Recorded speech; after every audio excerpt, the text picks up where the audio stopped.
Good afternoon, everyone. I'm hoping that you're all well this afternoon, and I'm really delighted to be here and speaking to you.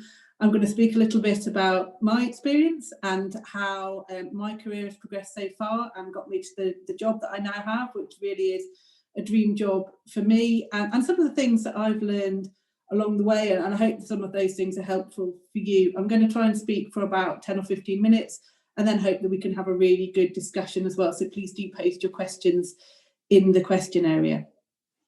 So I'm going to start by telling you a little bit about me. I'm a civil engineer by background, and I am now partner at KPMG. I lead our major projects advisory practice, advising lots of clients, mainly government and big asset owners on their big infrastructure investments. So helping them to define their portfolio of investments, helping them set up their most complex programs, acting as a critical friend sometimes through the delivery phase and challenging performance and helping them build confidence in the delivery of projects and programs, and helping them transform their capability and the way in which they deliver programs so that they can do those better. So for me, it really is my dream job. It's really varied work across lots of different types of infrastructure, from transport to power and utilities, telecoms, even defence sometimes. It's really challenging, but very, very rewarding. And one of the things personally for me is really knowing that all the things that I'm working on have a fantastic social benefit and are really making a difference to people's lives.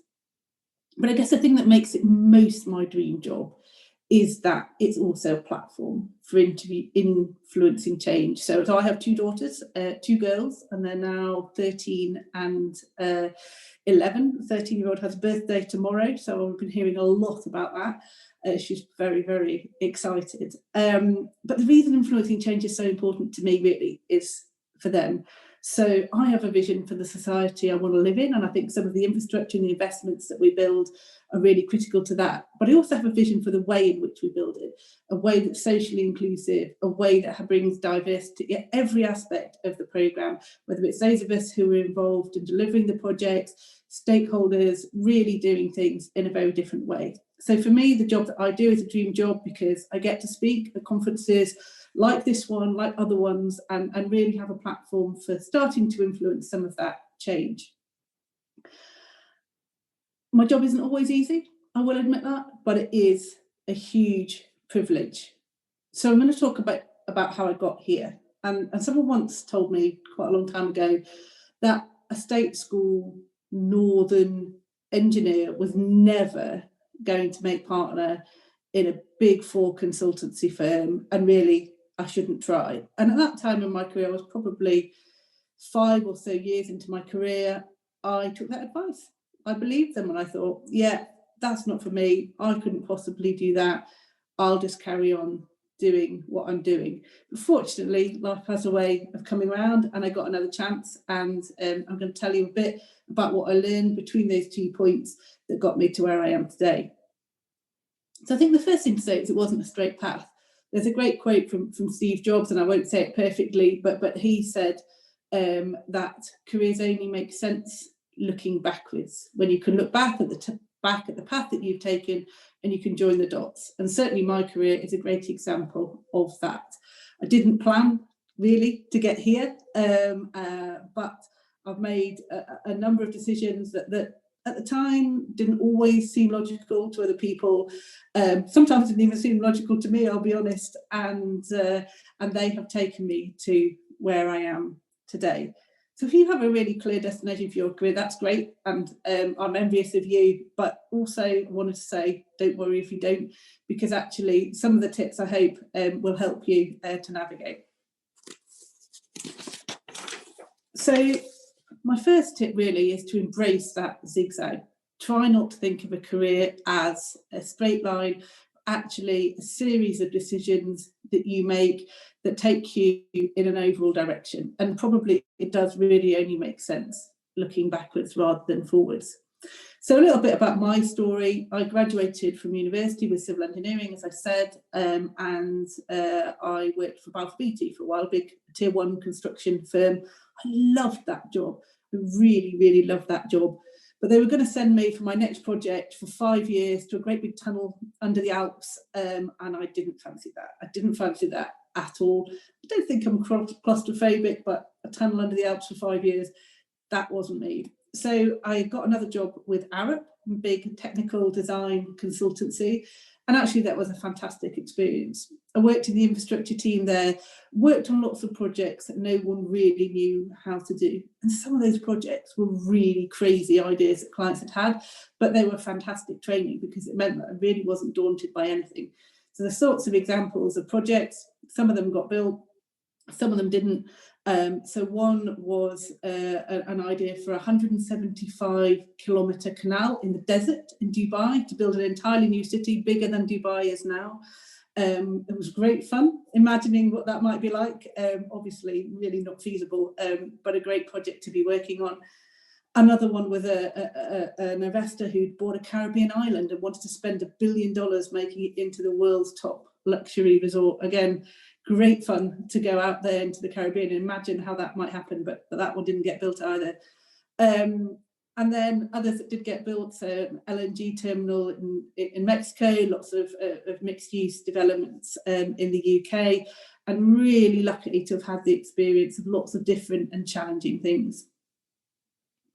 But because I'd done lots of different and challenging things, I got to a point about 3 or 4 years into my career where people kept telling me, well, what do you do, Lisa? You haven't really specialised in anything. And I was quite worried at that point that I jumped around too much, that I'd done too many different things, and that really my career wasn't going in the direction that I wanted it to go in. So rather than picking a direction, I did something else. I decided that I would take a few months out, and I went to El Salvador to work with a charity there who were building homes for families who had no homes whatsoever. And for me, that was absolutely life-changing. The people we worked with had nothing. Many of the families just had 4 sticks and a piece of plastic over the top, and they were so grateful when we worked with them building very simple breeze block homes. But the happiness in those communities, the generosity, the sense of family really touched me and really made me want to bring some of that back to my work in the UK. When I could see firsthand the power of building those constructions, the difference it made to people's lives, I wanted to bring some of that back. So I came back to the UK, and I then started a family with my partner and had a few years that were really quite tough. I don't think in hindsight I'd really thought about it enough. I just thought, well, you know, I've done all of these different projects, I've got some good experience under my belt, I can have a family now, and I'll just keep doing my job. I'll have the baby and I'll come back. Wasn't that simple, as sure many of you may have had this experience as well. So the job that I had been doing wasn't flexible enough, and they refused to be flexible at all at that time. So I was fortunate to get a job in another part of the organisation, which was okay, but really wasn't going to take me where I wanted to go. And I was still really struggling. I was struggling to get the childcare in. I was struggling to do the job. They asked me one week if I could go to Australia for 3 months when I had tiny babies. They asked me then the next week if I could go to the Caribbean again. And those things just really weren't feasible for me at that point in time. So probably, without, again, thinking it through too much, maybe there's a theme here, I saw an advert for a local job. It was a mile away from my house. It was a job that I thought I could do for a low carbon technologies company. That fitted very well with my sort of sense of purpose, and doing low carbon energy seemed like a really interesting thing to do. So it was a program management job, and I took that role. I think that's the only job that has ever made me cry. I realised within the first 2 weeks that I had made a huge mistake. The role that I was being asked to do was very administrative. They weren't interested in any of my experience from all of the big projects I'd been delivering all around the world, and that was really, really hard. And I think I thought my career was over at that point. I thought, well, it's just not compatible to have a family and to have a career. What on earth am I going to do now? But I decided that I had some choices there, really. I could either give up, or I could try and get something out of this job that I really didn't like. So I decided that I was going to milk the job for every single thing I could possibly learn from it. There were some qualifications in project management that I wanted to get. There were various connections and things I could make. And that actually really helped. It really helped to make the job more interesting, because suddenly it felt like I was getting something out of it. And people probably noticed that my approach to it had changed as well. So that really brings me on to my second lesson, which is that the best learning comes from the biggest challenges. And actually, after 2 years in that job, I was approached by someone who I'd worked with previously at Arup, who had moved to KPMG, and he said, Lisa, we're building this new team at KPMG, why don't you come and join us? And fortunately, I got that job, and really that was opening up a whole new set of opportunity for me. But when I look back on it, I could not have done the job I do now at KPMG if I hadn't had those 2 years doing that role that I hated at the time. So whilst it felt at the time like it was the biggest challenge, it was a role that I didn't enjoy. Actually, I learned a huge amount from it, and I'm grateful for that now. And a lot of what I learned doing that job, I still use today. So the job at KPMG came up, as I said, and I was fortunate to get that role, but it was quite a big challenge. And I'll admit, when I first started, I had no idea whether I would be able to do it or not. But I'd learned already that the best learning comes from the biggest challenges. And I thought, well, I'll take this job at KPMG. I'm not really quite sure if I know how to do it. I don't know if I know enough to do a job like that. I don't know if I have the experience for it. But I know that if I take that job, I will learn something, and I will learn more than if I stay where I am. So I took it. And actually, I don't think I could possibly have asked for a job that with a better learning experience. I think I've completely transformed the way that I think, the way that I interact with my clients, and fantastic experience has come from taking that risk, really, and from just choosing the path where I was going to learn the most. And I think I've continued that lesson, really, about the best learning coming from the biggest challenges through my time at KPMG as well. Some projects have gone really well. Other projects haven't gone quite so well. But looking back on them, I can say the ones that didn't go as smoothly, where we had to work harder to turn them around, where we had to work harder to get the results that we wanted to get, are definitely the ones I learned from the most. So I think that brings me on to my third lesson, really, which is resilience, and recognising that I learn the most from the hardest projects, and actually also learning to back myself, to back my instinct, to find my own voice and an authentic way of getting my opinions across. But most importantly, resilience, and just not giving up, even when a project's hard, even when a job doesn't seem right, keeping going, working out what I can learn from it, taking that learning into the next role. And nothing really is ever quite as bad as you think it's going to be. And when you look back on it, again, as I said, a lot of the jobs that were most challenging are the ones where I've absolutely learned the most. So that brings me on to my fourth lesson, which is about learning the business. So I think I said earlier that I sort of very much had a mantra about choosing the path where I was going to learn the most. So I'd been at KPMG for about 3 years, and an opportunity came up to do a very different role, to do an internal role. It was more like a sort of coup role, running the business, and rather than being client facing. And it was looking after a team of 150 people, and also bringing in a merger, an acquisition that we brought teams who were in South Africa, teams who were in Dubai.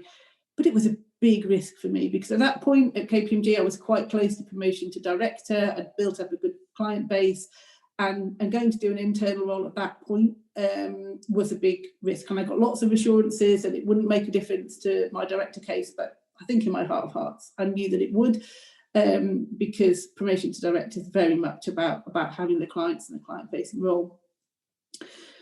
But I took the job anyway, for a very good reason, that in any business to really thrive, you have to learn the business. And for me, that internal role was the opportunity to learn what makes KPMG tick, to learn what really makes things work, to learn what the company really cares about, to learn how things are done, and to learn about the profit and loss accounts, to learn about how we manage our people, really to learn the business. And I think that that's something that at the time, again, perhaps felt slightly frustrating. It did delay my director of promotion as I thought it would.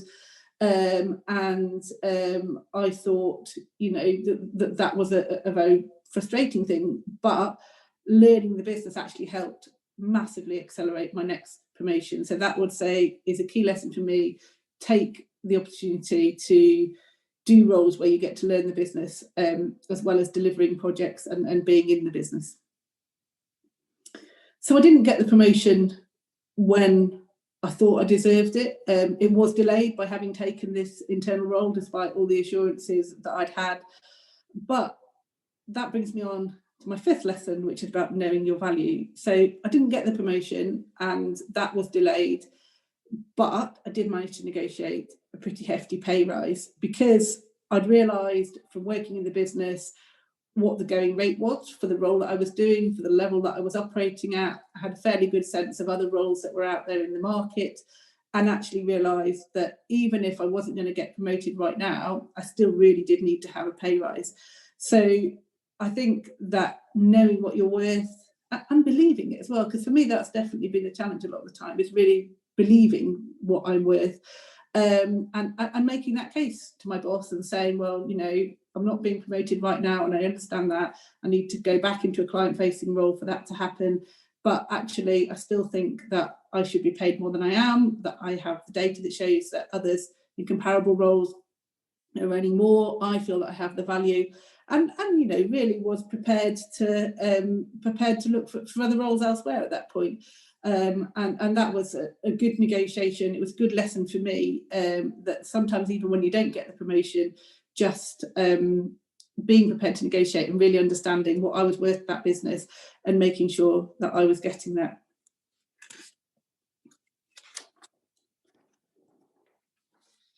So the final lesson really came from that time when I was doing the coup role, looking after the people side of the business, the profit and loss side of the business. And the big part of that was recruitment. And I said earlier that I'm really passionate about inclusion and diversity. And so one of the things I really wanted to make sure in that role was that I used my influence and made sure that we had diverse shortlists for every role, that we really pushed that inclusivity agenda as much as we could in the recruitment process. And one of the things I was really surprised by, talking to the headhunters and the recruitment agents that we used, was they said women on average, they have to call or email 8 times for every time they have to call or email a man. And I really took that lesson and I thought that's a fascinating lesson. And actually, we should take the call. So I've made that my mantra ever since. Anytime a headhunter emails me, rings me, I take the call. It's a couple of minutes chat. Very often it's not interesting. Sometimes it is a role that might be of interest, but I'm getting on their lists. I'm getting to be recognised as a person in the industry. And I have to say that over the last couple of years, some of the roles that have been approached about have been pretty good and pretty interesting roles. I'm very happy in the job that I'm in, so I haven't taken any of them up. But absolutely, that was my final lesson. Take the call. You've got nothing to lose, and actually, you never know when that opportunity might come up. And for me, I wouldn't be where I was now, really, if I hadn't have taken the approach from one of my colleagues at Arup. And okay, that was someone I knew, but I took the call, and that's created a massive opportunity for me. So that's really my final lesson, to take the call. So I'm going to sum up on the 6 things I've learned from my journey so far, and I hope that it's only part of my journey, and there's lots more interesting learning to come. But the first one really is about embracing the zigzag. Don't think about a career as being a straight line. Try to think, if you can, about a 5-year horizon rather than a 1-year horizon in the decisions that you'll make. And I think that that's a much more productive way of looking at a career in the long term. The second one then is learning the most from the biggest challenges. So choose a path where you're going to learn something. You might not get promoted straight away. It might take slightly longer to get that promotion. It might take slightly longer to get the role that you wanted, but it might accelerate you then through the next promotion faster. So take the role where you're going to learn. Third one, be resilient. You learn the most from the most difficult things. That means you've got to do some things that are difficult. It means you've got to believe that you can do it even when you're really not sure. And if you don't believe it, try and pretend that you believe it at least. And I find for me that works most of the time. The fourth one, learn the business. Understand what's really valued in your business and how you can use that to get ahead. That definitely accelerated me from director to partner very quickly, understanding exactly how the business works. Know your own value and be prepared to fight for it. I think very often women are very, very shy, and we see over and over again the gender pay gap. Be prepared to fight. You don't need a promotion to be asking for a pay rise. And the final one, take the call, because you never know. It might be something really interesting. And if it's not, at least you'll be on the list, and the next one might be something interesting. So I'm going to stop there. It's very strange doing a presentation like this where I can't see your faces, but I hope some of that has been interesting. I'm going to move now to the apps, if you just bear with me for a moment to have a look at some of the questions that are coming through.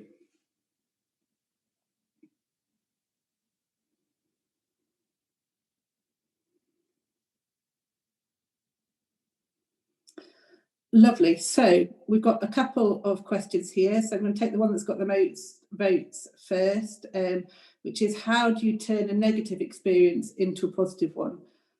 And I think that is a really great question. It's certainly been one of the things that's been the biggest lesson for me.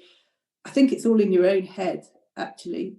So if I think about that job that I hated, where I thought I demolished my career, I'm not going to pretend I wasn't pretty down for a while, and I thought, I've messed up my career. I don't know what I'm going to do. I don't know how I get back to where I want to be.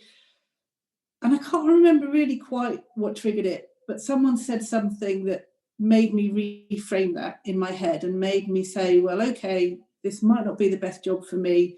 What can I learn from this? What do I want to take from this negative job into my next job? How do I take this and make it as positive as possible? So for me, it was about creating all the opportunities to network that I could in that job and building my network. It was about getting the qualifications that I could get in that organisation that would be useful for my next role, and really just trying to frame it in my head so it became a positive in my head rather than a negative. And I think if you can kind of take that nugget of what am I learning, it helps to turn a negative experience into a positive one. So I hope that that's answered your question.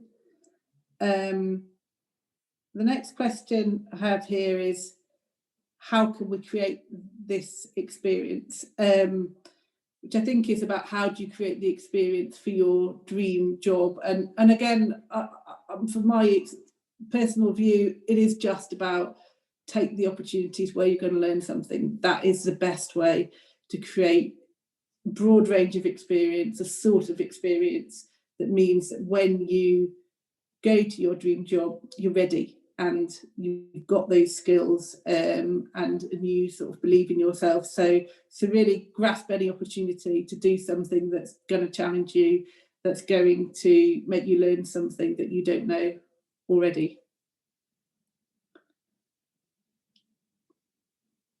Oh, lovely. So we've got another question here now. What are the top 3 tips you can share to move ahead from director to partner within a business? So that's a great question, and I think it was quite challenging for me. I'm not going to pretend that was an easy journey, but I think the thing that I learned the most was it was actually in my head. So my top tip is get out of your own way.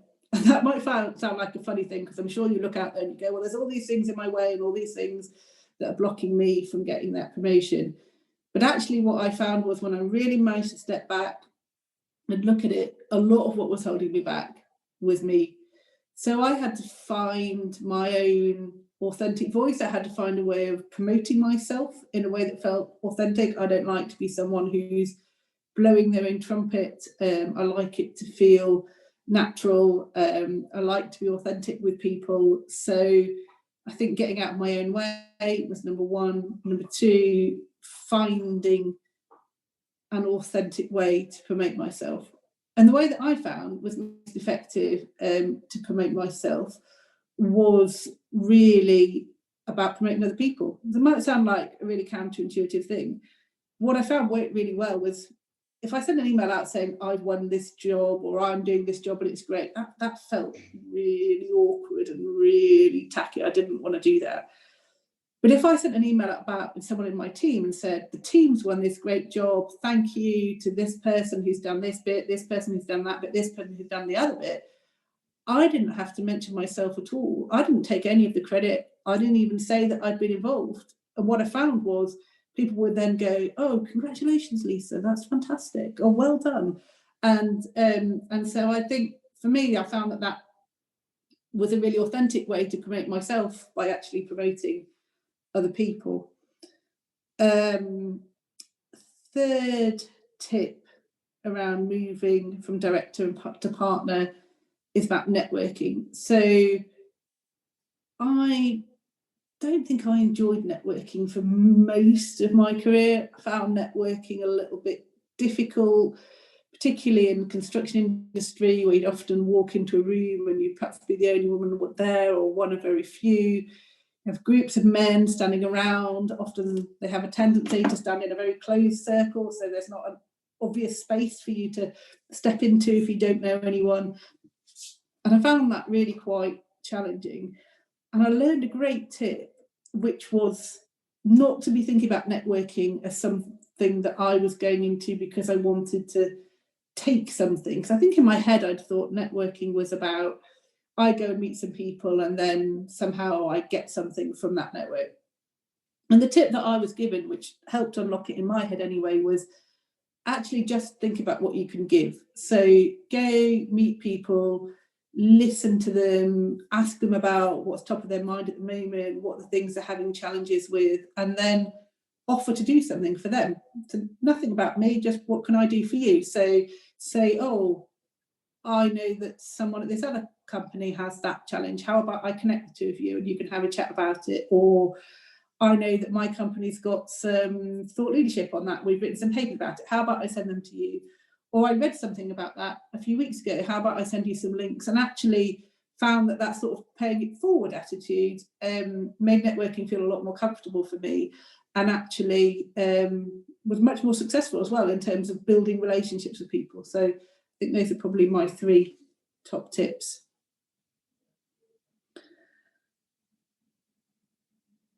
So,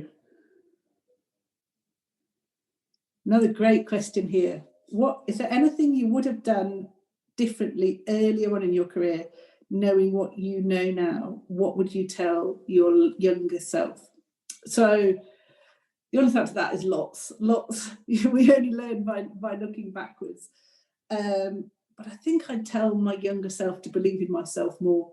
So I think I was hesitant at times. If I had a voice which was a dissenting voice that didn't agree with everyone in the room, I probably didn't say it enough, or maybe I didn't quite say what I was thinking about in the right way. I didn't always back myself, and actually I think it's quite hard for other people to be backing you or backing your opinion if you're not completely backing yourself. So definitely would be backing myself, believing in myself more at an earlier stage, and knowing and understanding my value. I talked about that a little bit earlier, but really understanding my value and believing some of that.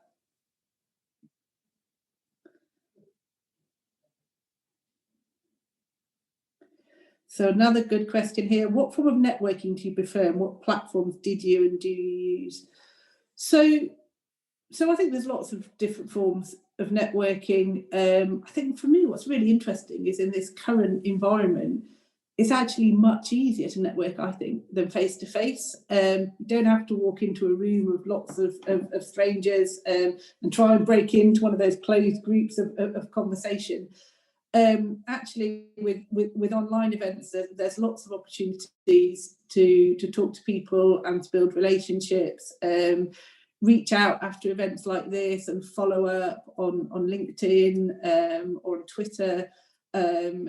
Continue the conversation. It's helpful if you make that personal. So it's helpful if you say, "Oh, I heard you speaking at this event today. I really like that point that you made. Could we talk about that a little bit more?" And not everyone's always going to answer, right? People are busy, so don't take it personally if someone ignores you. But definitely find that there's lots of opportunities in a virtual world to be connecting, and also in a lot of the virtual sessions, certainly the ones that I've been involved in recently, there's been sort of coffee chat rooms afterwards, and ways of interacting on the chat function and others. So I think that's now coming to the end of my session. I hope some of that has been useful for you, and thank you very much for listening.